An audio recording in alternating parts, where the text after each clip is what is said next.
Welcome to Single Tree Nation. I'm your man, Charlie Eblin, the host and owner of Single Tree Woodfire Barbecue. We are here to build community through undeniable hospitality, storytelling, and the perfect plate of barbecue.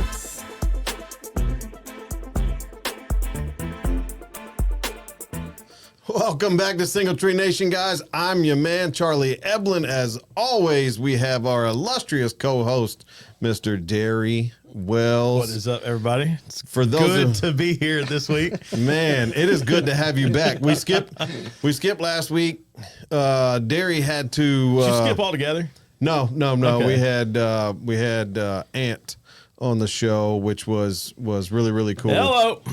But hey, Derry's. Oh, are you doing a broadcast? I sure Taking am. phone calls. Say hello, Mom. Hey, Mama! Everybody, say hi to Derry's mama right now. Look, it says Live Grandma. on Yeah. 94.9. Everybody my say goodness. hi I to am Miss so Wells. sorry. Hey, you don't need to be apologetic. I wouldn't answer Miss if I didn't Wells, want don't to. apologize. Say hi to everybody in Nashville. There you go. Home state area. All right. You want me to catch you later? I'm probably going to have to go home and watch Lord of the Rings. I'll talk to y'all later. I absolutely love it. That is amazing. Oh, you know that reference. Why would she have to go home and watch Lord of the Rings? Like, I don't know, but she she's just going watched to. it on New Year's. She watched the whole series. You just embarrassed her, so she's gonna be watching it again. So there's one day I'm gonna catch her, and she's gonna go anyway. Sorry, She's gonna go on a tangent. Yeah, and I just need to let it ride. So anyway, but sorry. Yeah, it's good to be here. I'm glad you didn't skip, but it was yeah, I wasn't gonna make it out of the room for that one. So Well, we are happy to have you here. yeah, Derry had a minor-ish or major-ish health it's minor problem. who you talk to. Yeah. I mean, I had an appendectomy. I mean, and most of the healthcare providers are like, no big deal. Yeah. I've never had internal surgery. I had a knee surgery. I had a scope, but I've never had like guts moved around. So Yeah, it's fun. It takes a minute to get back to normal. it does. It does. I'm getting there though, and I'm glad for it. So you look great. I'm trying to. You look great. Now, I do have one question before we get into the episode. Yeah. We started this year with a wager of 25 pounds, right? So Just FYI, I'm winning. I don't know if I am or not. see, I think Does this not count? that shouldn't count. I got to restart. Yeah, I think we both need to restart on the weighment of where we're at to where we're going to be. I had a physical on December 30th, Well, I and understand. I went by that number. But you physically had parts removed since then. Look, hey, so be it.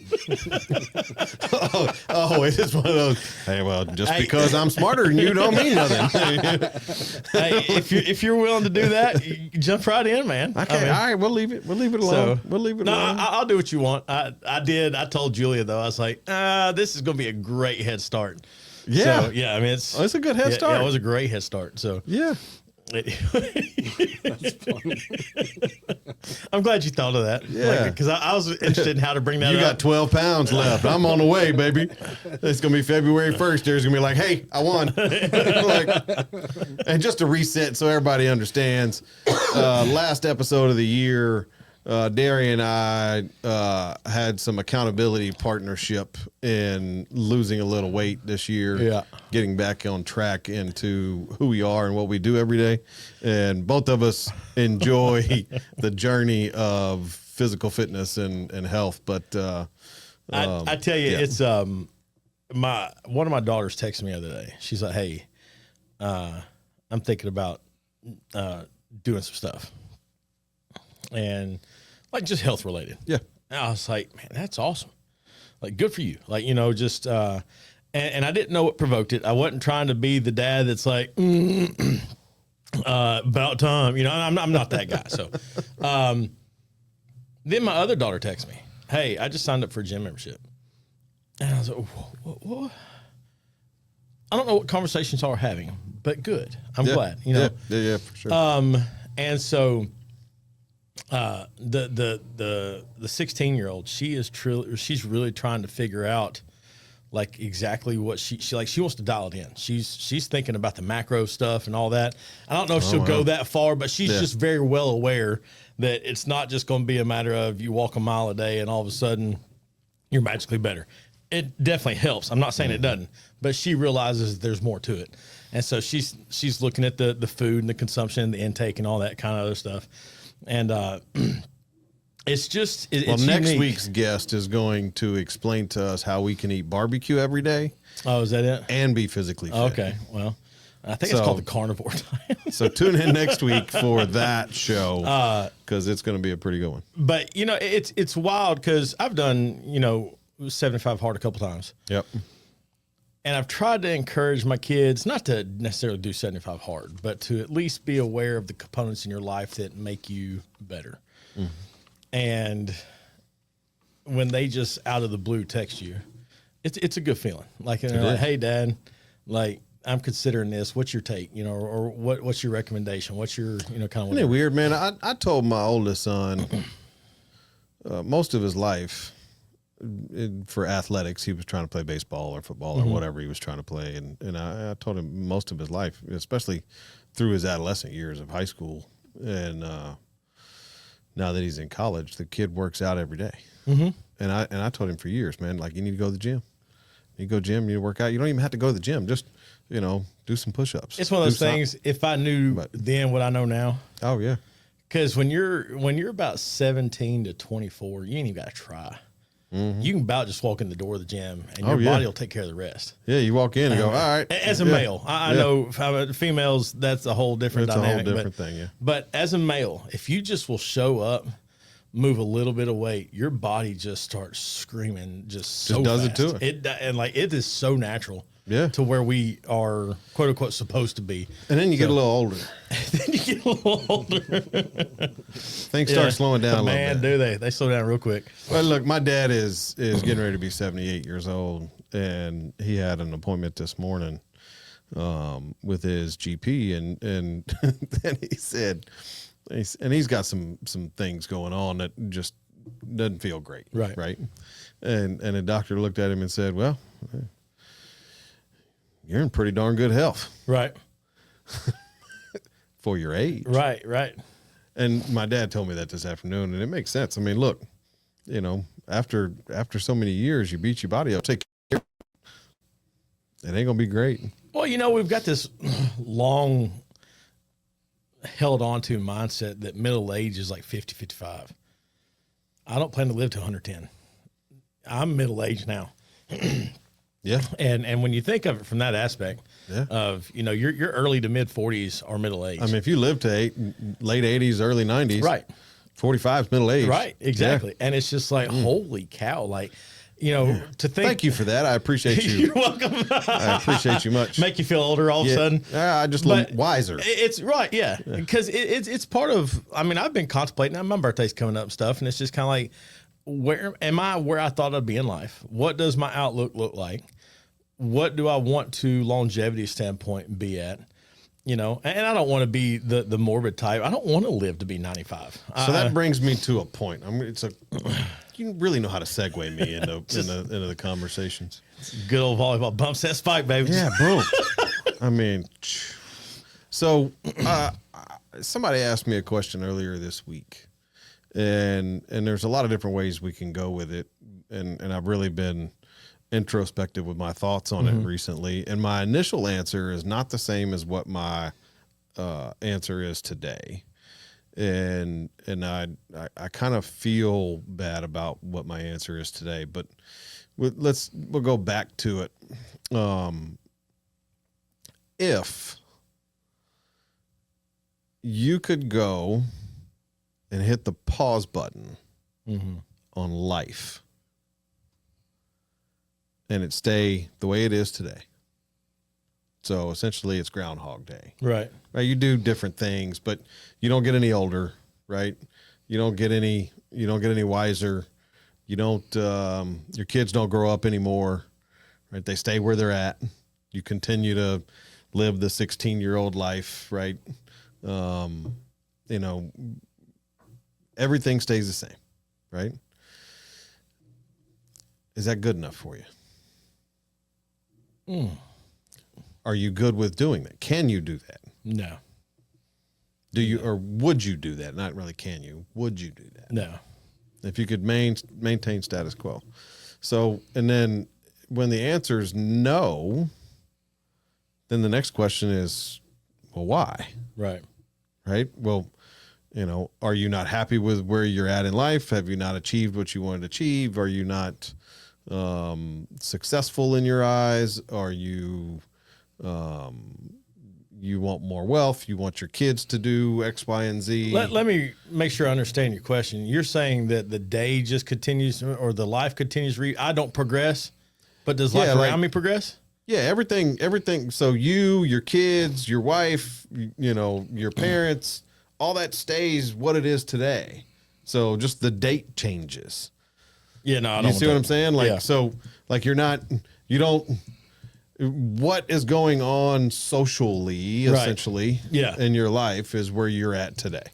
No, right? I don't want that. I have seen how much I have personally in the last 12 to 18 months matured and grown and developed. And then also with my children getting older, I mean, I'm at a point where I'm not, hopefully probably years away from the reality of like grandkids, stuff like that.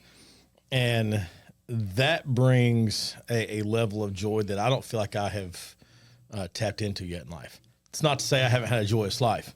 It's not to say that, like, when you see your children come into your life and get to hang on to those elements and stuff. That was me. My first response was, I'm good. Yeah, man. No. Like, my boys are, I got these smart, beautiful, and that's in the eye of the beholder, but my kids one's in college and one's in middle school, and they're playing sports, and like, you can see the successes and you can frame it. Yeah, we got 100%. the restaurant, and it's thriving, and our show, and like all the things, and I'm just like, I'm super excited about all of that, and I feel wonderful. But there's not every day's a sunny day. Well, sure, but what's going on, guys? I'm your man, Charlie Eblin, the owner of Single Tree Barbecue, located right here in Murfreesboro, Tennessee, 2805 Old Fort Parkway.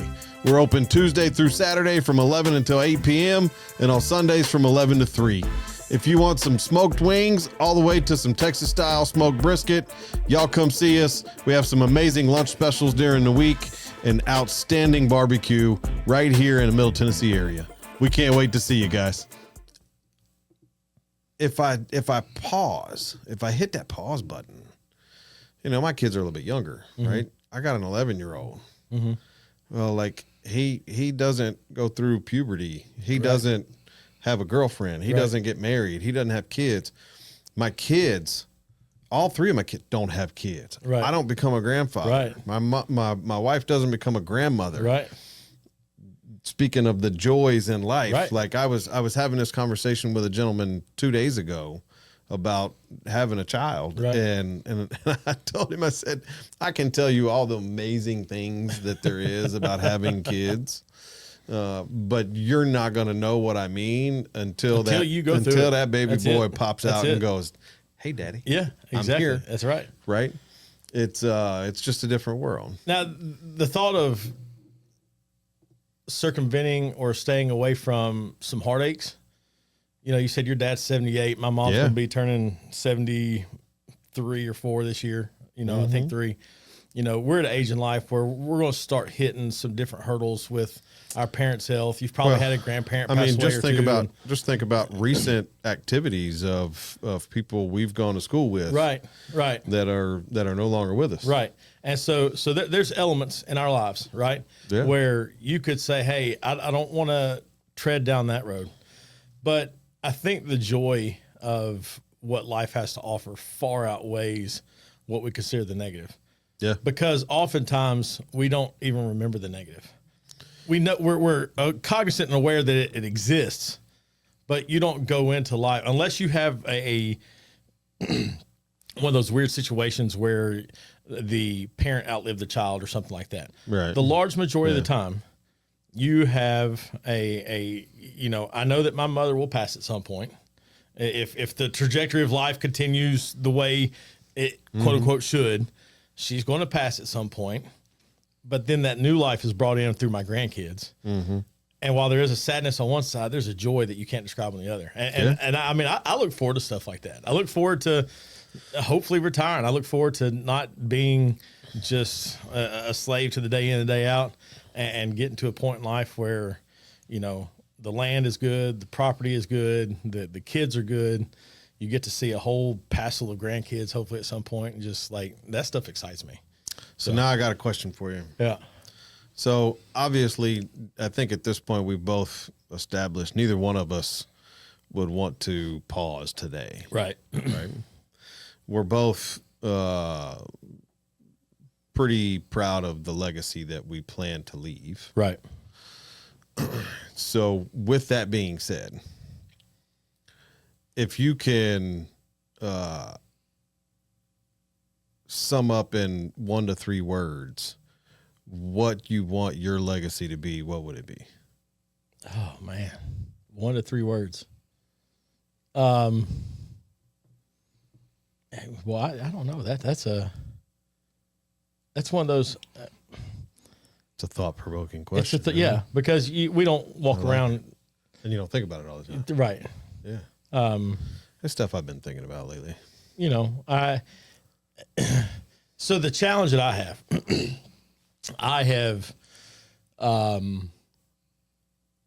I feel like I'm very aware of my shortcomings and my sins in life, so to speak. And I think people are always judging me by those. And so I think I'm consciously aware that people don't. That's more of a me thing, but I think people are judging me by that. You want to know what I judge you off of? No.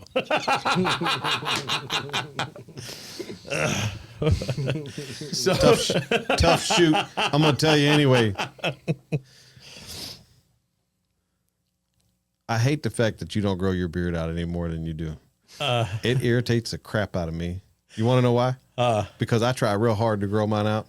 And if you grow yours out as long as mine, your beard is so much better than mine. I did and it you one leave time. it short. I did it one time. I know. I won first place in a competition.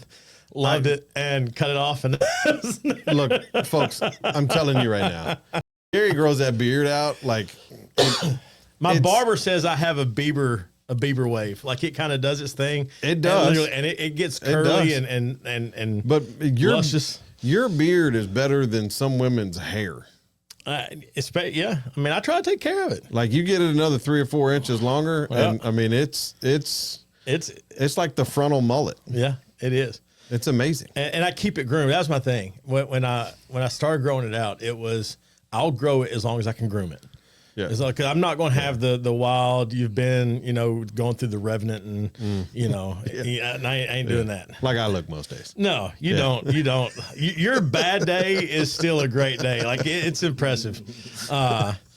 But back to our legacy. I have that hard Squirrel. I look at a lot of people. I think a lot of people look at me through my shortcomings.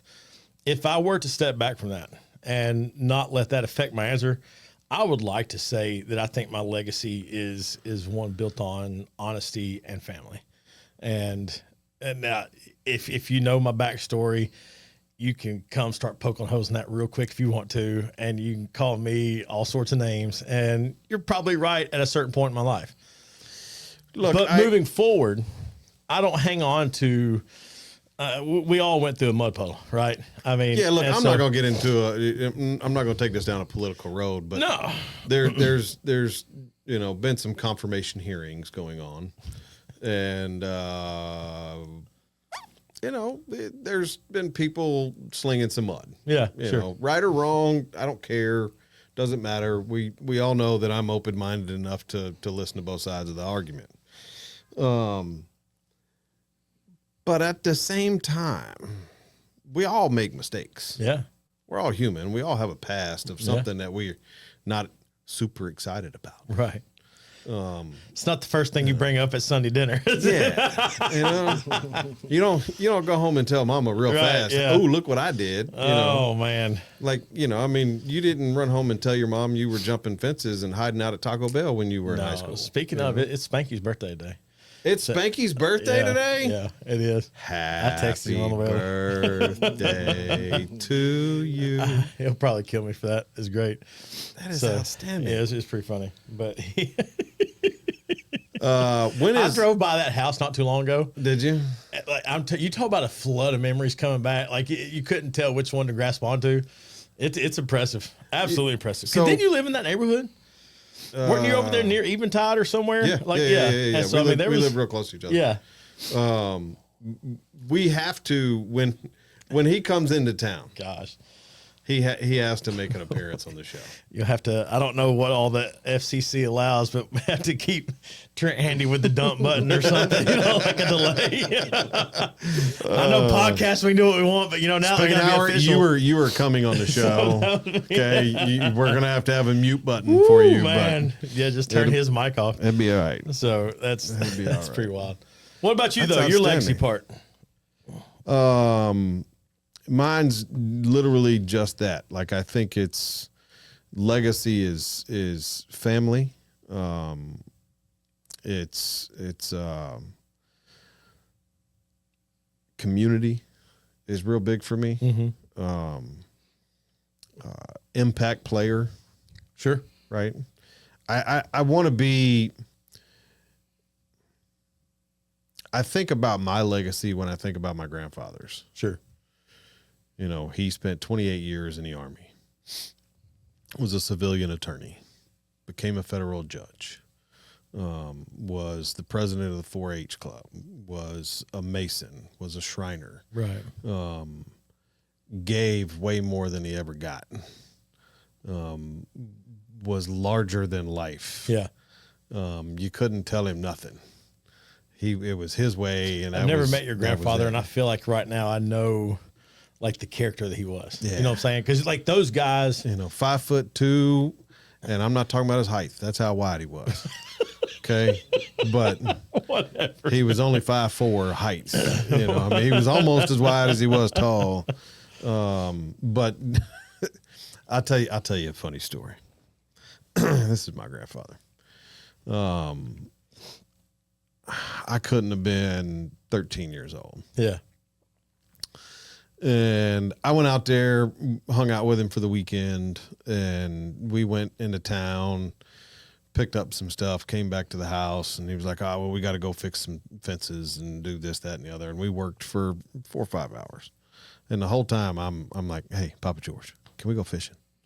We had acre and a half pond on the backside of the property. He's like, all right, yeah, we'll go after a while. Okay. Hey, Papa George, can we go fishing? Yeah, we'll go after a while. Get all of our stuff done. Hey, go get the fishing poles, go get all the stuff, put it in the truck, we'll go fishing. So he goes inside and he's asking his wife, my step grandmother June, said, "Hey, you want to go fishing with us? We're gonna go up on the hillside and go fishing." It's middle of summer, so at this point it's probably 5 o'clock, 6 o'clock. It's sun's starting to set. It's still plenty of daylight though. Plenty of daylight left, and I want to go up there and go catch some bass for dinner. That's what I want to eat. That's what I was planning on having for dinner. He's like, "Well, you got to catch them. If you don't catch nothing, then we're going to eat something else." All right. So we go up there. Now, what you have to understand about my grandfather is as hard as he worked, he also drank just as much. Okay. I'm trying to figure out where the story was going to take its turn. I think I found it. Here it is. So we get up there and they got, the old school woven chairs, nylon woven chairs. So they got those and they're sitting on the edge of the bank of this pond fishing. Neon green and red weave. Oh, yes. Yeah, on an aluminum metal frame. 100%. Yes. And I'm walking around and I'm fishing and, I got my lures and I'm doing all, I'm big stuff and I'm having a good time. And my grandfather bless him. He fell out of the chair. Oh, no. Rolled down the hill into the pond. Okay. Now, if he just had laid down flat, his belly still would have been out of the water. Right. Like he was fine. Yeah. Okay. It didn't go, it wasn't like some 10-foot pool that he fell in. But he is floundering around like a snapping turtle just bit his big toe. My grandmother is losing her mind. That is great. Charlie, come and get George, what the blah? I mean, just all over the place. I come running around, jump in, grab him, help him out. I don't know how I even picked him up. Right. And got him out. Moral of the story, we get done. This is my grandfather. We get done. We go back to the house. He takes a shower, cleans up. I had 2 bass on the line that we caught. We drove the truck back up there. Got the 2 bass. Right. Came back. He taught me how to clean them and gut them, and we cooked them on the fire that night for dinner. There you go. Most people, That ruins their night. we would have been done. Yeah. That would have been it. Cuss it, break a We're fishing rod. finished. Yeah. I'm not going back. Yep. You can figure it out next time on your own. But because I said I wanted to have those bass That's awesome. for dinner, That's awesome. That's my grandfather. And that's what I mean. That's what I think most grandparents are like. I look at my mom, and when I see her as a grandparent, I'm like, if I can do half of what she's doing, I will. Now my kids will, like, they know if you go to grandma's on the weekend, you're going to go to 2 places. You're going to go to the grocery store and you're going to go to the post office. Mom, well, I need to run to the post office. Like, Mom, what are you doing? What are you mailing? But she absolutely, that's her weekend thing, right? And the kids know, hey, can we ride to the post office, Grandma? Like, it's become one of their things. Hey, that's great. And I look back to like stuff like that. I have my grandparents, right? Mm-hmm. And my great grandmother on my dad's side, they didn't have anything. They lived on a fixed income, even as they before fixed incomes were things, and they didn't have much. And you can guarantee that anytime me and my brother walked in over there, because at that time we were the only great grandchildren in the family, and we were still young. She's the one who taught me how to play rummy, and had this little makeshift table, whatever, and we'd play hours and hours of cards over there. But you could guarantee she'd give you a Little Debbie oatmeal cream pie, and she'd give you $2. And as a kid, I was like, man, who gives $2 to somebody? You know, and that was back when also you could buy something for $2 also. So, I mean, like, it was actually money, and, now looking back, realizing that was just $2 for her. But that's all she had. That may have been her, breakfast money that week or something. Mm-hmm. And she gave that to me and my brother. And it's just like, man, dadgummit. Like, you don't realize in the moment. Then you look back like, gosh, I'd do anything. And I drove by those apartments not too long ago, and they're run down and old and stuff. And you kind of look over and like, those are some sweet memories that, we can't ever get back. And it was awesome. Yeah. So I'm going to shift gears on you. I'm going to go full business, jump way in. Make it happen, Captain. North side of town, the Bojangles in front of the post office. You know where I'm at? Yep. 2 questions and I'm going to put you on the spot, kind of tongue in cheek, like, okay, there's an empty lot next to that Bojangles. That's going to be part of this topic, but that Bojangles is apparently closed. Oh, I didn't know that. Somewhere like that. And I'm kind of asking for your business intuition. You're talking about right there on 231. Yeah. Right there in front of the Kroger, right in front of the post office stuff. You call it 231. I call it Memorial Boulevard. But yeah, out there across the sports com. Yeah. Yep. Know exactly what you're talking about.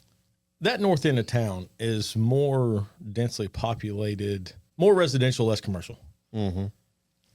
How does a spot like that, is that just they're in the wrong place? Because you're thinking of the number of cars that go by there every single day. Mm-hmm. And I'm thinking of like that, that used to be a Jack in the Box over there as well. Mm-hmm. Both of those closed down, don't have any, never really just had a whole lot of traffic. But you're in a heavily trafficked area on a main artery into Murfreesboro. Mm-hmm. On what I deem the correct side of the road as far as being on the inbound part. how does somewhere like that not get the foot traffic that they want? And that lot that's next to it is assuming it's available. I don't know. Somebody just may not be trying to sell it. How do spots like that sit so undeveloped in an area that is so wildly developed? And because you got to remember, right over there, you've got here in the past, 10 years, you've got a Walmart that's come in. You've got a full development that includes nukes, a bank, a pizza place, a dental office. You have a Chick-fil-A over there. You've got all these wild... That whole side of town is being developed. Right. It is being developed. The growth is a little bit farther down, about a mile or two. And then once you get down to, what's that, Thompson Lane and Memorial, right, that spot, that area right there by the VA. Right. That's growing. Right. A lot of residential. Lots and lots of residential. What I would tell you from a hospitality industry standpoint. Yes, that's the best way to say that. That's what I was wanting to get you to tap into. From restaurant view. Yeah. Why it's still empty, I could tell you that it could be a couple of things. When I was looking at places for my spot, where we're at today, when you start comparing where I sit today and look at other places throughout Murfreesboro, there's spots in Murfreesboro that are double the cost. Sure. Literally double the cost of what I'm paying now. Right. And Murfreesboro's not cheap. And rightfully so. They should be. Right. Because of where they're at, medical center is going to have a higher traffic population than where I am. Right.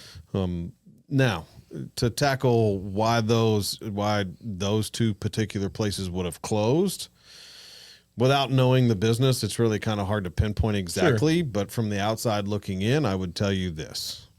Restaurants to me are broken up into categories. You have destination restaurants. Okay. So why would you go to a Perry Steakhouse in Franklin? Why would you go to Fleming's? Why would you go to Ruth Chris? Right. Those are special occasions, right. Valentine's Day, anniversaries, those kind of deals, right? For most of the population. Right.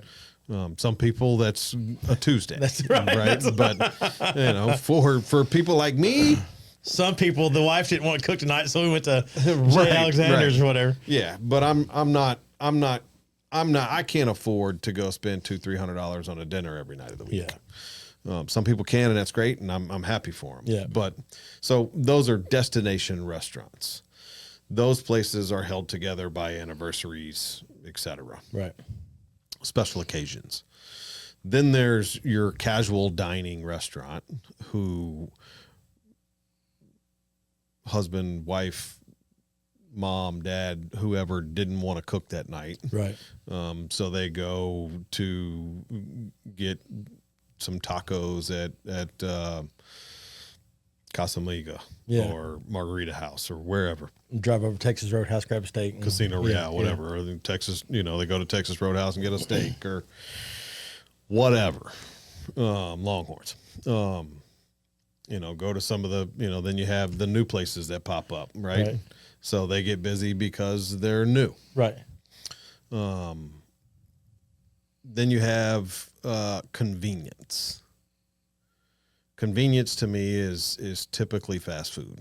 Correct. Fast casual. Right. It's a quick, fast, easy in, easy out kind of deal. Price is not a factor in convenience because it's more about the convenience than it is what it's going to cost. If you take a Sonic, a Arby's, they're going to be a higher end convenience. Right. It's going to cost you a little bit more. Right. If you go to McDonald's, McDonald's for a long time had 29-cent hamburgers on Wednesday. Right. That used to be my Wednesday meal. Give me 3 of those bad boys. Like, yeah. So when I think about that particular area in Murfreesboro, if you were going out of town towards Lebanon on that road, it's really hard to get in to go across and go More across importantly, traffic to come back out and then go, to come back out. Right. So it's not really convenient. And then if you are coming in, same thing. It's hard. It's not convenient to get in or out. Right. So if you're going to put, it's gas stations have converted to being called convenience stores. Right. Well, they're convenience stores because they carry 1 dozen eggs, 1 gallon of milk, right? You know what I'm saying? Yeah. And then you just pick it up on your way home. Right. Instead of going to Walmart or Kroger or Publix or wherever you go. So when you take out the convenience factor of dinner, you stop going to those places, right? Now, you can also get into the culture of the restaurant. It could be a poorly ran place, right? So then the convenience is not enough because the people are nice. Right. We think that in today's age that hospitality should be natural. The problem is most people that have been in this business for as long as I have did a very poor job of teaching the next generation of what hospitality actually means. And the people leading restaurants today, they don't understand hospitality. I think that's one reason, because I'm thinking literally quarter mile or less across the street is Chick-fil-A. And you think about from a price point to that old Bojangles, like price point's about the same. You're not like this or that. Both of them have, a special on breakfast or whatever, blah, blah, blah, maybe. And there's a line at Chick-fil-A and you'll wait in it, but you won't do this at the Bojangles and whatever. But you get to the Chick-fil-A and everybody's got the same attitude. You're met with the same person. And then that little bit of, it's my pleasure, just whatever, that hospitality, that greeting, that kindness, that gesture, that whatever, versus just appreciate you coming by today. And, and it's not that is meant to be bad, but appreciate you coming by and it's my pleasure are vastly different, and I was just curious. A friend of mine jokingly sent me that and he goes, "Hey, I think I found Single Tree North." That's what he was calling it. I was like, and he's like, "I bet that place has got quite the price tag though." Cause it is right there. And then so for the empty lot, that was going to be my last thing. Yeah. Was when you start looking to buy real estate, especially inside of Rutherford County, which is one of the top 13 counties in the country, right? In growth. We actually outgrew Nashville, right? Last year.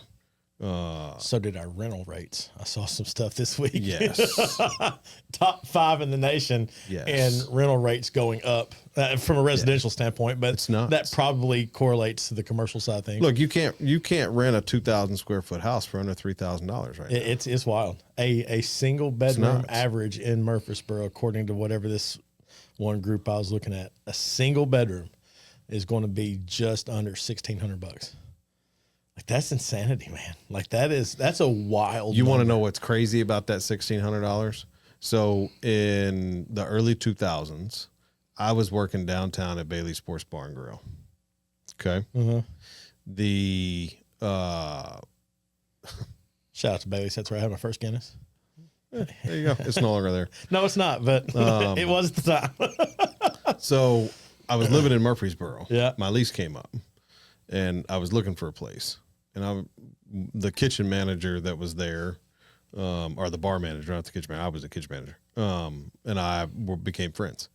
And we looked to get a place on 2nd Avenue, 2-bedroom on 2nd Avenue, $1,600 a month. Holy cow.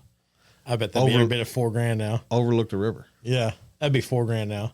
Yeah. So, or we didn't, ballpark. I mean, and we didn't get it because we were like, oh man, that's way too much money. well, it was. I mean, That's given crazy. the economics of the time. It's crazy. But yeah, it's crazy. So cool, man. Yeah. Yeah. $1,600. You got me sideways on that one. Yeah. For a 1-bedroom right now in Murfreesboro.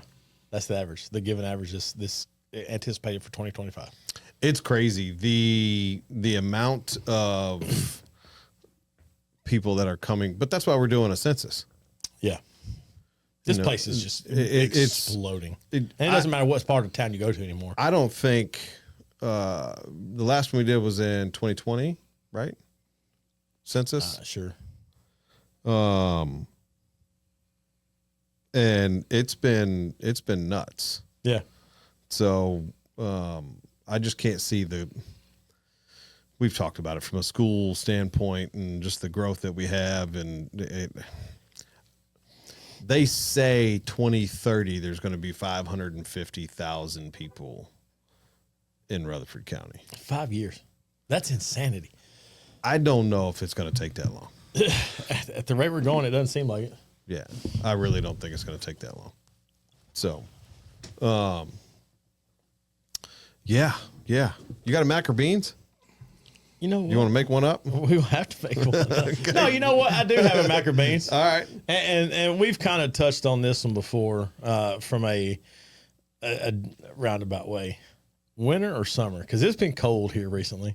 Man, I just had this conversation today. All right. God, you're reading my mind. I'm all over it. I like when we're in tune, man. I have always been a winter guy. I love winter. I love the cold. I love the snow. I love going hunting. I love being in the woods. Like I love all of that. Pause. Can't believe okay. We need to hustle up this mac and beans. Go ahead. What's going on, guys? I'm your man, Charlie Eblin, the owner of Single Tree Barbecue, located right here in Murfreesboro, Tennessee, 2805 Old Fort Parkway. We're open Tuesday through Saturday from 11 until 8 p.m. and on Sundays from 11 to 3. If you want some smoked wings all the way to some Texas-style smoked brisket, y'all come see us. We have some amazing lunch specials during the week and outstanding barbecue right here in the Middle Tennessee area. We can't wait to see you guys. I'm ready for May. Okay, so I have always been the winter guy. Uh-huh. You can always put on another layer of clothes. You can always stay warm. You know, you can. There's something, pronouns. right? Huh? That's your pronoun. Shut up. But you know, so somebody have to go back and dig deep on that one. Like, what are they talking about? This year, as soon as Christmas was over, I was like, man, I can't wait for it to be May. Yes. And I don't know if it's like, cause our new house, like we can see the complex where the swimming pool is, like it's right outside our front door. Yeah. I don't know if it's cause every time I walk the dogs, I'm looking at the pool and I'm like, oh man, May is going to be right. You know, but it is, I've always been a winter guy. I always have. Yeah. Cause you can dress to the weather in winter. You can't do it in the summer. Once you're hot, nobody likes this going around topless, right? And like you just can't, right? Exactly. And so you have to be careful with what you're putting out there. And there's laws and stuff. And so it's just like, you guys said there's laws. There's laws and stuff. So man, you know, it just There's just too. But man, this you can't year, have that much good looking walking around, right? huh? But this year, just May for some reason seems like I can't wait for a little bit of. I'm excited about it. Temperate. The reason I got all excited, I forgot. So we took off for Christmas and New Year's, and then I chose to take an extra week off the hard way. I haven't seen you since I did something I've never done before. Oh, I killed my first deer. Then, congrats. 15 minutes later, I'm in the field dressing this thing. And I look over and there's another deer and I'm texting my son, like, if you don't drop this thing, like, do it now. He fires a shot. He drops that deer. Well, his takes off running. And so we start doing the whole hunter thing, right? Like we're traipsing through the woods. Yeah. This sucker ran. He ran and ran and ran. We found it. Literally, I took a picture. The deer died. He jumped the creek. He landed as the bank goes up, and about 3 feet behind him is the property line. There's a barbed wire fence. And I was like, we just going to have to figure out how to do this. So anyhow, on the same day, me and my son both kill a deer. My first deer. It wasn't his first, but it's the first time we'd ever gone hunting together, whatever. We do this, both dress them, get all the stuff doing. We get them back to the truck, get them home. That's a great phone call, by the way, when you call your mother. Hey, Grandma, we're going to come hang 2 deer in the garage. Let me move the car. Like, you're going to need to. Yeah.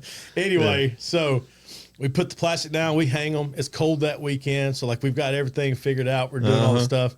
I've watched enough videos. I butchered, processed everything my own deer. Nice. Make my own beef deer jerky. And I'm talking about it was good, delicious. Oh, it was so good. I love it. But like it was an event in my life that to share with my son. And going back to this, I didn't have. There's a rifle at my mother's house that belongs to my brother. I didn't want to use his, and he would have let me. I'd already got permission. I was like, man, and called a buddy of mine who actually reached out to me. He's like, hey, I got you a hunt rifle and you need to use it. Come swing by the house, get it. I go over to get it and I open it up. And I'm pretty sure I recognize this rifle. I say nothing. He goes, ain't nobody shot it since Jonathan shot it. Well, I about cried right there. And then I go get a deer with it. And I was like, holy crap, dude. Like it was an emotional moment for me. I can imagine. It was ecstatic. That's outstanding. It was cool. It was cool to me. So buck and everything, dude. I was sighting this doe. Have you smoked any of the rest of the deer? No, it's on I will. What are you planning on to do? I got to know. Like what cut? What are you gonna smoke? I'm probably just going to do one of those. I don't know, the roast. I've got a backstrap left. That would probably be really good on there. Do it like a tenderloin. So I brined a backstrap. Yeah. Like you would a pastrami. Oh, tell me that was. And smoked it. Yeah. And then reverse seared it on the grill. Yeah. Bruh. My son didn't know. I grilled the first backstrap. Yep. My son didn't know I was doing it. Cut him in nice, good 1-inch steaks, threw it in the pan, hit it with a little bit of stuff. Super simple. Yeah. Real high heat. He came in and he's like, what is this? And I'm like, that's the backstrap, son. He's like, now I know why. I was like, exactly. Yeah. So it was, but it was an event, man. Like it was like when you're sitting there, that respect for life and being able to do that. And I had one daughter, she saw it and she's like, I'm not eating this. She goes, I've seen the animal. She's like, I'm not against venison, but I'm not like, I did not anticipate walking into grandma's garage and here it is, and I'm like, I don't know what you thought was going to happen, but so you want to know the biggest challenge out of all this? Keeping the dang dogs out. They wanted to so bad. Sure. So, that was you talk about just an all out experience. Me and him staying up late and learning how to. That's one of the scariest moments of my life. What? I never told you that story. Huh? So, me and my dad used to hunt a lot when I was a kid, and my dad had some ground beef, or no, it might have been a roast. I don't remember. Anyways, still had a bone on it. Yeah. Okay. Might have been hind quarter or something along those lines. We had a giant schnauzer when I was a kid in high school. Those are awesome dogs. It's 110 pounds of bearded glory. Right. Like, I mean, he just thought he was hot smoke. He was. He was. My dad decided that he had this whatever leg or roast, whatever was in the freezer, and he had it for too long, so he wanted to take it out. So he took it out, put it in the fridge, let it thaw, and he gave it to the dog. I walked in the backyard. We went in the back door. Yeah. And I walked in the back gate, went in the back, and as I walked in, dog stopped, didn't move, just kind of canted his eyes over at me like, don't come over here. Right. And I walked in the house, and I said, Pop, what's wrong with the dog? He said, nothing. I gave him that deer meat. And I said, I walked in, he looked like he wanted to eat me. He said, I'll just go out there and take it away from him. It'll be all right. No. He done warned you. So me being me, And knowing in my heart of hearts that my dad would never put me in harm's he way. wouldn't.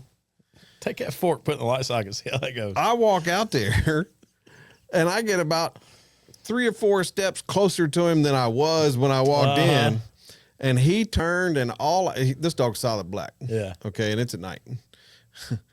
All I saw were the whites of his eyes and his teeth. Yeah. And I said, hey, you can have that. And I turned my little butt right back in and walked in the house. You can have that. You can have the whole thing. You want me to get you another? Yeah. You're like, mm-mm. I mean, my dogs weren't aggressive at all. They just wanted to be involved. Like they were in there, they could smell it. I'm sure their senses probably going haywire.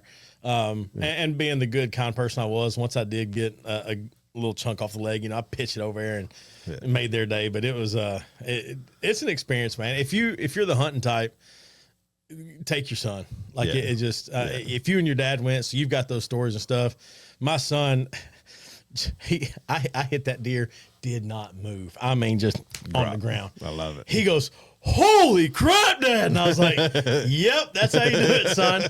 I ain't gonna lie, it's not where I thought I hit it. But I was aiming for that front shoulder just like you're supposed to. Yeah. Anyway, but that deer just dropped. And I love it. He hit his, and I saw right where it went in the woods. And he was heartbroken. He was about ready to give up. And he saw a spot of blood. He goes, Dad, there's blood back here. We got to keep looking. Yeah. And so we split up, and the joy, I can hear it in the woods now, the joy in his voice when he said, I found it. Yeah. And you get over there and like, he's just beaming. And it was a little 4-point. It wasn't anything, but don't matter. It was gorgeous, man. Oh yeah. So I love it. Do it. I love it. That is outstanding. Well, look, you got a Friday Feel Good this week? I sure do. Yeah. Okay. Guys, look, obviously with my little recent hospital stay, it puts things in perspective, even though it was minor. You've got to learn to be tough and fragile at the same time. Be fragile enough to be exposed and learn and grow and be open to those around you. And you got to be tough to know when you got to defend yourself and take care of those around you. And there's a balance there. Learn to be tough and fragile at the same time. Y'all know what to do. Find somebody you know. Tell them you love them. Man, I love it. Super excited to have you back. Yeah, it's good to be back. On the road to full recovery. We'll get there for you. 15 pomes lighter. That's right. I got to lose 15 pounds overnight to catch back up. I got a real quick way if you want. I'm good, man. I'm good. I've had my gallbladder removed, which it's similar. It's a similar surgery, yeah. So no. Okay, yeah. Yeah, I'm good. But look, we, as always, we appreciate having you guys on. If you want to get involved, please feel free to reach out to me, Charlie at singletreebbq.com. You can call me 615-307-0120. Make sure you subscribe to the channel and, listen to us every Saturday morning from 8 until 9 a.m. on ESPN's 94.9 The Fan. And until next time, guys, we'll see you then. Y'all be good. Thanks for joining us today. Make sure you like, share, and subscribe to the channel. And as always, leave us a 5-star review and come see us at the restaurant.